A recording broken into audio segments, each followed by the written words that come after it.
Welcome to Math Visualization with MathGPT. Today, we're going to simplify the fraction 27 over 3.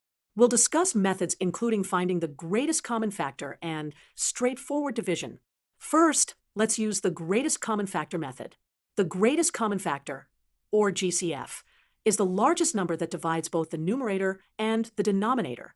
Let's find the factors of 27. 1, 3, 9, and 27. For the denominator 3, the factors are 1 and 3. The largest common factor is 3. Now, we can simplify the fraction by dividing the numerator and the denominator by their GCF, which is 3. And that simplifies to 9 over 1, which is just 9. The other method to simplify 27 over 3 is straightforward division. This method consists of dividing the numerator directly by the denominator. In both methods, we find that 27 over 3 simplifies to 9.